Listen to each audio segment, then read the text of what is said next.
Gold, trusted gold buyers. మీరు తాకట్టు పెట్టిన బంగారాన్ని విడిపించి ఈ రోజు ఉన్న మార్కెట్ ధరకు కొనబడను.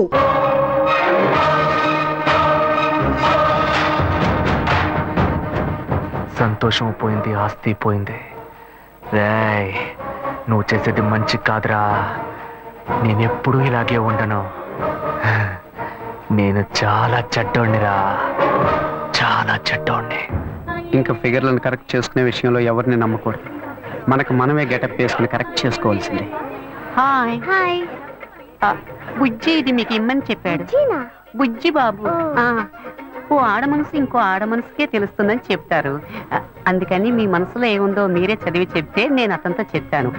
బుజ్జి బాబు యాక్చువల్ గా చాలా మంచివాడు తెలుసా? అలాగా? ఏ అలాగా అని అడిగారు. ఒకసారి నాకు కంటిన్యూగా ఎక్కిళ్ళు. అప్పుడు అతను నన్ను రేప్ చేశాడా అన్న భయంతో ఎక్కిళ్ళు ఆగిపోయాయి. అంత మంచివాడా? ఏ అతను మీతో మాట్లాడాలని ఆశపడుతున్నాడు. ఇప్పుడు నేను అతన్ని చూడొచ్చా? షూర్, ఇప్పుడే 10 నిమిషాల్లో రమ్మంట. వెంటనే వర్కౌట్ అయింది. ఎక్కడికి వెళ్ళొద్దు, ఇక్కడే ఉండండి, రమ్మని చెప్తా. గెటప్ మార్చి వచ్చేయడమే.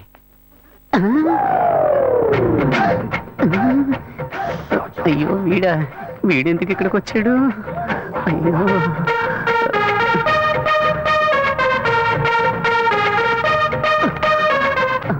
వీడన్నా లేక తమ్ముడా? మనం ఈ లేడీ గెటప్ వేసుకుని కనిపెట్టుంటాడా? అయ్యయ్యో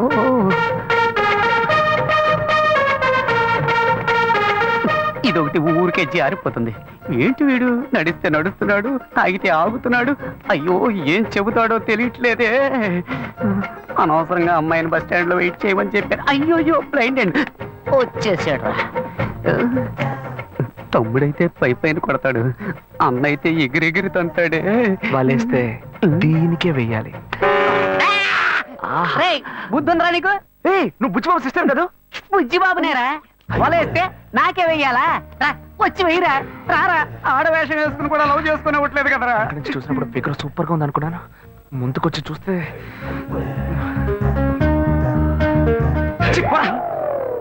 రే, నీ వెంట ఎంత మంది అమ్మాయిలు పడ్డారు, కానీ ఇప్పుడు మగాడు ఆడవేషం వేస్తే వెర్రిగా వెంట పడుతున్నావు. ఇలాగే వెంట పడుతూ ఉండు, ఏదో రోజు పిచ్చి ముదిరి రోడ్డును పడతావు. ఏంటి వీడు అలోమని తలపట్టుకుంటున్నాడు?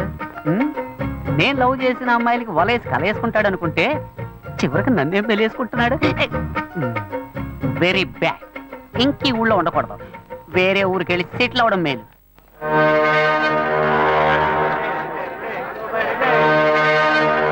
చేపలంతమ్మా?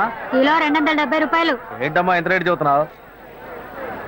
ఇదిగోమ్మా. మిగిలింది రేపు వచ్చిస్తాను. సరే, ఏం కావాలి సార్? ఎంత తమ్ముడు ఈ చేపలు? ఏంటి బొచ్చెలా? కిలో 150 రూపాయలు సార్. నీకేం కావాలమ్మా? 2 కిలోలు ఇవ్వు. ఏంటి వంజరమా? అవును.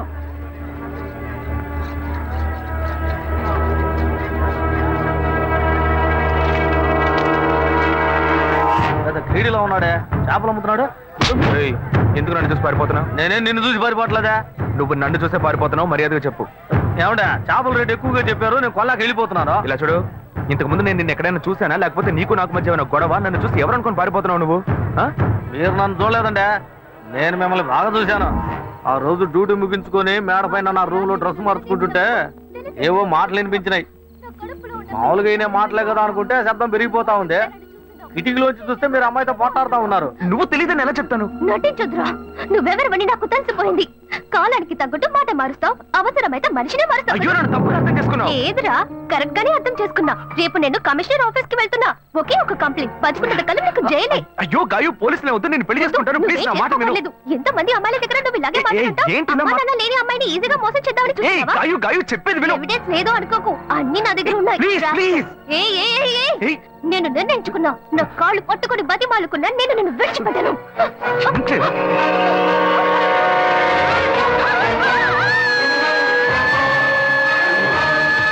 పోలీసులకు ఎందుకు చెప్పలేదురా? పోలీసులకు ఎందుకు చెప్పలేదు? చట్టంలాండే ఏందండి మీరు? పోలీసులకు చెప్పలేదని సంతోషపడకుండా నన్ను పట్టుకుని దబాయిస్తారేంది? భలే వారండి మీరు. ఏం లేదు, పోలీసులు నేను ఎంక్వైరీ చేస్తుంటారు. నువ్వు పోలీసులకి ఏమైనా చెప్పావేమో అని అడుగుతున్నా. వాళ్ళు అడిగారండి, నేనేం చెప్పలేదు. ఏ? నేను చూశానని చెప్తే పోలీస్ స్టేషన్ చుట్టూ నన్ను తిప్పుకొని నన్ను ఇబ్బంది పెడతారు. నిజం చెప్పు అని చితకబాస్తారు. నిజం చెప్పానని మీ వాళ్ళకి తెలిస్తే నన్ను కిడ్నాప్ చేసి ప్రాణాలే తీస్తారు. ఇదంతా నాకు అవసరమా? మేమేదో బతుకు తెరుగు కోసం ఈ ఊరు వచ్చామంటే అసలే డబ్బు ఇబ్బందుల్లో ఉన్నాము. ఈ సమయంలో ఇది చెప్పబోయి చిక్కుల్లో పడితే నా కుటుంబాన్ని ఎవరు కాపాడతారో? ఇదంతా నాకు అవసరమా? పోండి సార్. ఏమయ్యా, ఇటు రావయ్యా. ఎందుకంటే రావయ్యా. వదిలేట్లేడేనా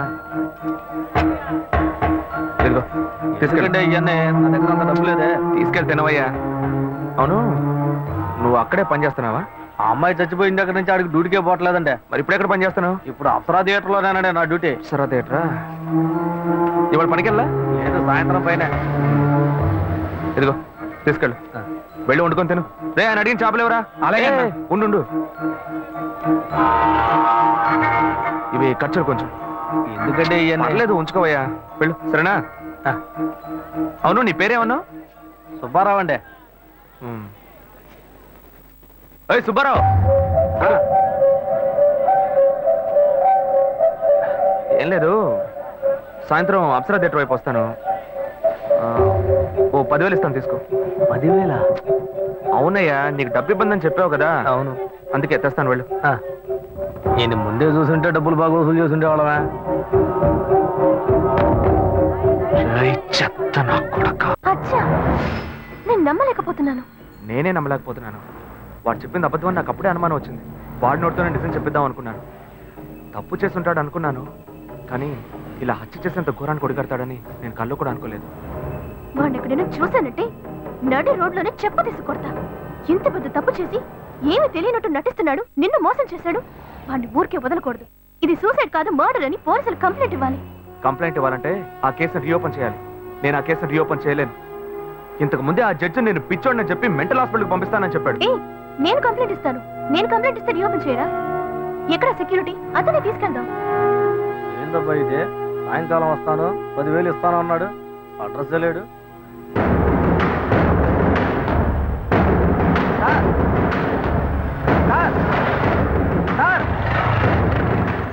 సార్, ఏంటయ్యా? నేను ఇక్కడ ఉన్నాను సార్. నువ్వు ఎక్కడైనా ఉండవయ్యా. సార్ ఏంటి సార్ ఇదే? మీరు వస్తారని ఇందాక నుంచి ఎదురు చూసి నా కళ్ళు కాయలు కాసినాయి సార్. మీరేంటి బార్లోకి వెళ్తున్నారు? ఎవరయ్యా నువ్వు? ఏంటి ఎవరా? డబ్బులు ఇస్తున్నారు కదా సార్. డబ్బులా? అర్థం కాలేదే. నేనెందుకు నీకు డబ్బులు ఇవ్వాలి? ఏంటి సార్, శివాలయ బిల్డింగ్, అమ్మాయి మ్యాటర్ అంతా చెప్పాను కదా సార్. ఏమయ్యా? ఏ అమ్మాయి మ్యాటర్? ఏ బిల్డింగ్? గజనీ సూర్యలాగా అప్పటికప్పుడే అన్ని విషయాలు మర్చిపోతుంటారా?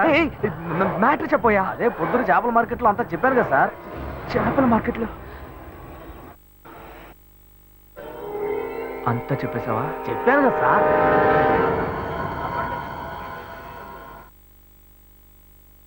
ఎంత ఇస్తానని చెప్పాను? 10,000. 1,00,000 రూపాయలు ఇస్తా. 1,00,000? నా కష్టాలన్నీ గట్టెక్కుతాయి. ఊరు వదిలే వెళ్ళిపోతాను సార్. నీకు డబ్బు ఇస్తాను, ఓకే సార్. నాతో రా. వస్తాను సార్.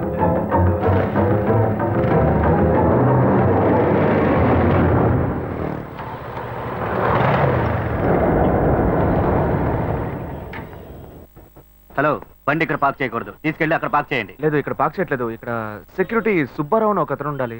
సుబ్బారావు గేట్ దగ్గరే ఉంటాడే. లేడు, గేట్ దగ్గర లేడు, అందుకే. అలాగా, టీ తాగడానికి వెళ్ళి ఉంటాడు, వస్తాడు, వెయిట్ చేయండి.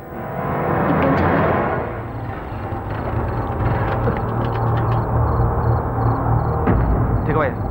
ఏమైంది సార్? ఏం లేదు, పెట్రోల్ ట్యాంక్ లో ఏదో అడ్డుపడ్డట్టుంది, చూడాలి.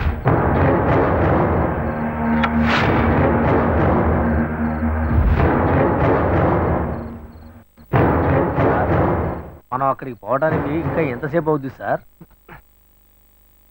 నువ్వు తొందరగానే పోతావు, కానీ నేను రావడానికి కొంచెం లేట్ అవుతుంది. ఏమంటున్నాడు ఈయన? సార్, ఇద్దరం ఒకటిగా వచ్చాం, ఒకటిగానే కదా పోతాం.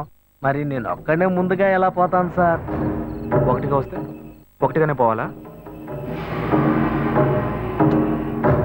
దీన్ని పట్టుకో. ఇప్పటికే ఆలస్యమైంది సార్. బస్సు లేట్ అయితే ఊరికి పోయి ఎలా చేరం సార్? ఇప్పుడు ఎలా పోయి చేస్తావు?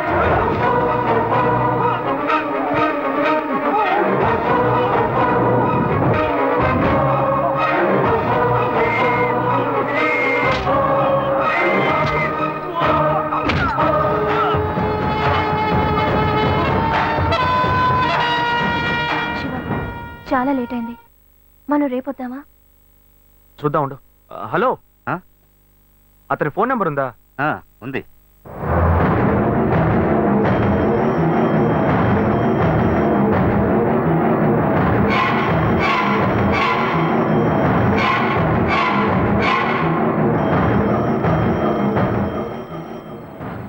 ఫోన్ చేస్తున్నాడు.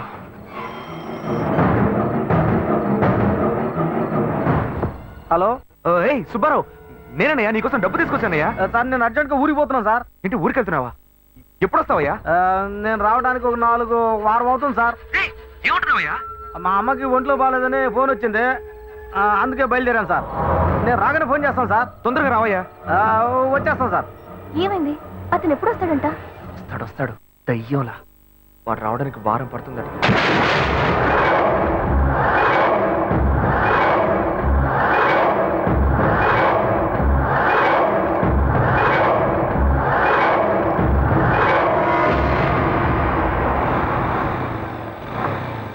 శివ, మీ తమ్ముడు ఒక చదువుకున్న క్రిమినల్.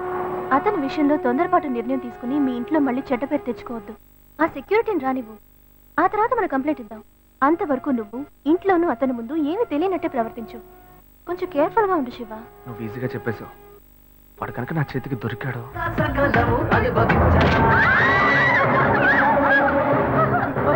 హత్య చేసి ఇక్కడికి వచ్చి చిందులేస్తున్నావా?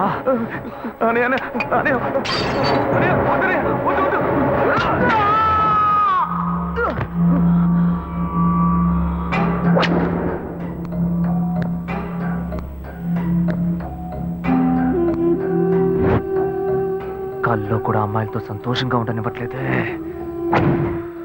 గాయత్రి గురించి నిజం తెలిసిన వాచ్మెన్, వాడి కథ ముగిసిపోయింది. నిజం తెలిసిన వాడు వీడొక్కడే. వీడికి భయపడి నేను చచ్చేలా ఉన్నాను. నేనెందుకు చావాలి? నేను సంతోషంగా బతకాలి. నేను సంతోషంగా బతకాలంటే వాడు చావాలి.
పగలే కరెంట్ కట్ చేస్తున్నారు అనుకుంటే రాత్రులు కూడా కట్ చేసి నిద్ర లేకుండా చేస్తున్నారు.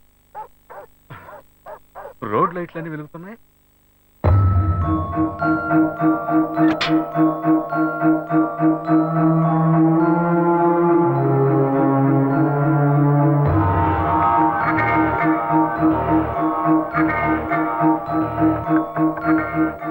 రేయ్, ఈ టైంలో ఏంట్రా వార్డ్రూమ్ తలుపు కొడుతున్నావు? రేయ్, ఎందుకు తలుపు తడుతున్నావు? రేయ్, నిన్నే అడుగుతున్నా, ఏంటి వార్డ్రూమ్ తలుపు కొడుతున్నావు? రేయ్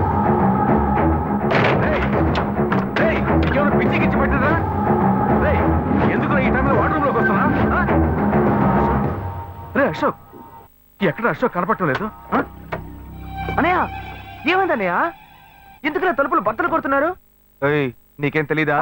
నాకేం తెలుసు అన్నయ్య, నేను స్టమక్ అప్సెట్ అయ్యి బాత్రూమ్ లో ఉన్నాను. బయటకు వచ్చి చూడు. సరే, నీకెందుకు ఇలా చూడబోతున్నా? కరెంట్ లేదన్నయ్య. రేయ్, వాడిని ఎందుకు ఈ వేళప్పుడు ఇలా కంగారు పెడుతున్నా?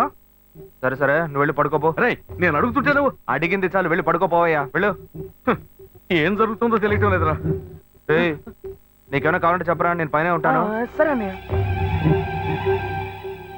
రే, హాస్పిటల్కి వెళ్ళాలని చెప్పరా, నేను తీసుకెళ్తాను. అయ్యో పర్లేదన్నయ్య, నేను చూసుకుంటాను, నువ్వు వెళ్ళు.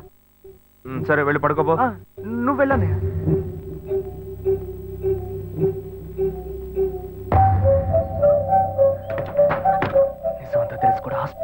అంటాడట. డౌటే లేదు, నన్ను ఏదో చేయడానికి వీడు స్కెచ్ చేశాడు. వీడిని ఇలాగే వదిలేస్తే నా పని అయిపోద్ది. రే ఏమైందిరా నీకు? వాడిని అన్నారా? నేను వాడి తమ్ముడిరా, నేనే వాడిని వేసేయమంటున్నాను. ఇంకేంటి? అది కాదురా, అన్నదమ్ములు ఈరోజు గొడవ పడతారు, రేపు ఒకటైపోతారు, అందుకని హత్య చేస్తారా? అవునరా, హత్య చేస్తాను. నీ వల్ల అవుతుందా కాదా అని చెప్పు, లేకపోతే నేను చూసుకుంటా. నేను రాత్రి ట్రై చేశాను, మిస్ అయ్యాడు. ఇక నుంచి ఒంటరిగా ట్రై చేస్తే పని అయ్యట్లేదు, అందుకే నీ దగ్గరకు వచ్చాను. నీ వృత్తి ఇదే కదా, నీకు చెప్తే పని ఈజీగా ముగిస్తావు కదా. ముందుకు దూసుకెళ్ళేవాడిదేనా జీవితం. ఇప్పుడు నేను ముందడికెళ్ళేదనుకో, ఆడిని లేపేస్తాడు. ఆ తర్వాత నువ్వు వచ్చి స్నేహితుడికి శ్రద్ధాంజలి అని పోస్టర్లు అంటించి తాగి చిందేసి వెళ్ళిపోతావు.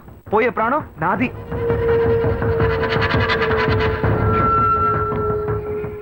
పోయిరా.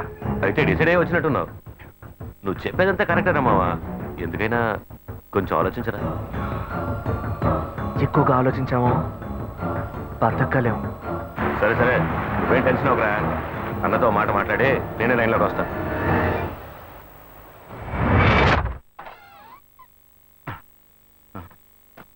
ఎక్కడ పెట్టాను? రే, ఇది మెట్టు కూడా ఇంటి డాక్యుమెంట్. ఇది తీసుకెళ్లి మామయ్యకి ఇచ్చిరా. లక్ష్మి, పెళ్లి ఇన్విటేషన్ ప్రూఫ్ ఇచ్చాను కదా, ఎక్కడ పెట్టావు అది? ఆ 2 ఆర్లో పెట్టి చూడండి.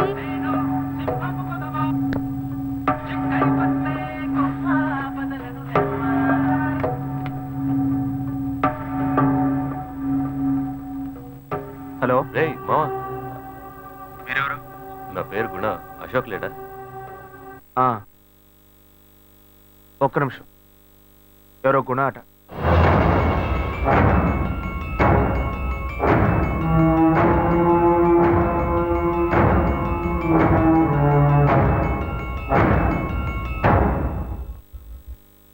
సార్, నేను అశోకన్ సార్. రే గుణాన్ రా. కేసు రీకాల్ చేశారు. రేపు మీరు కోర్టుకు వచ్చేయండి. రే ఏంట్రా వాగుతున్నావు? మీరేం వరి అవ్వకండి సార్. ఉదయం కరెక్ట్గా 11ంటికి వచ్చేయండి. 2:30 కల్లా మీ అబ్బాయి తీసుకెళ్ళిపోవచ్చు. ప్లీజా దేవుని సార్, మాట్లాడుకోవచ్చులేండి. చెప్పరా. ఎవరితో మాట్లాడుతున్నావురా? రే, ఏం లేదురా, మా అన్నయ్య ఫోన్ తీశాడు. చెప్పు. రే మీరన్నతో మ్యాటర్ చెప్పాను, వేసేయమన్నాడు. మీ ఇంటి దగ్గరలోనే ఉన్నా. ఏంటి ఇంట్లో వేసేయమంటావా? ఏ చిచి, ఇంట్లో వద్దురా. ఎంతైనా నన్ను కళ్ళెదురుగా వేస్తుంటే కొంచెం ఫీలింగ్ ఉంటుంది కదా. ఫీలింగ్ లేదు, ఏ తొక్క లేదు. ఆ మధ్య పోలీస్ ఎస్ఐ హెల్మెట్ మార్చి పెట్టుకోవడం వల్ల పొరపాటు చంపేశారు. అది ఇద్దరం ఒకే ఇంట్లోనే ఉంటున్నాం. వాడు అనుకుని నన్ను పొడి చేస్తే అందుకే ఇంట్లో వద్దంటున్నాను. మా అన్నయ్య ఇప్పుడు ఎలాగో మెట్టు కూడా వెళ్తున్నాడు. వెళ్లే దారిలో పని ముగించండి. పని అయిన తర్వాత నాకు ఫోన్ చేసి చెప్పండి రా. నేను ఎక్కడికి వెళ్ళను, ఇంట్లోనే ఉంటాను. సరేనా? సరే మావా. రే, ఇంకా పోలేదా నువ్వు? ఆయన ఎదురు చూస్తుంటాడు రా. చూడు, ఎలాగో నేను వెళ్తే పని అయ్యట్లేదు. వాడు సంతకం పెట్టాలి. ఇది ఇచ్చేసి అలాగే సంతకం పెట్టరమ్మను. నాకు చిన్న పని ఉంది. మంచి పాయింట్తోనే మాట్లాడాడు. వాడేగా సంతకం చేయాల్సిందే. సరే. అరే శివ, ఈ ప్రూఫ్ అయినా ఇచ్చిరారా? వెళ్ళిపోయాడా? అశోక్, ఇలా రా. ఏంటన్నా? మెట్టుకోడాలో మామ ఎదురు చూస్తుంటాడు. ఈ డాక్యుమెంట్ తీసుకెళ్ళి ఇచ్చిరా. ఏంటి? నేనా? నువ్వే కదా సంతకం చేయాలి. నేను పెట్టిన స్పాట్ మళ్ళీ నాకే పెడుతున్నాడు వాడు. ఏమైందిరా?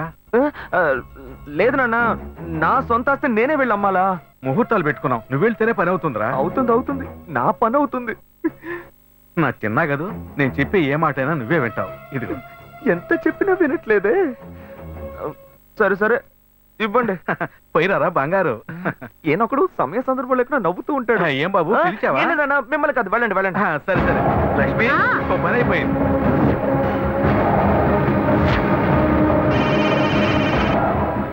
హలో. Okay okay.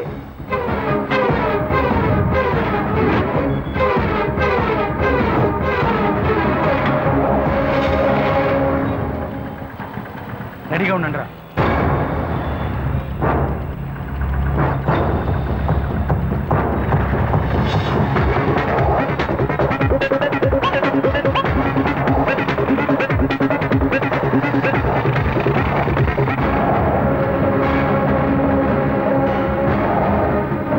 ఎక్కడున్నారా? రే, వాడిని చేస్తున్నావు. రే వాడి బ్రిడ్జ్ దగ్గర ఉన్నారా? రే, వీడు వాడి కదట. వాడి తప్పండి రా, వాడు బ్రిడ్జి దగ్గర ఉన్నాడట.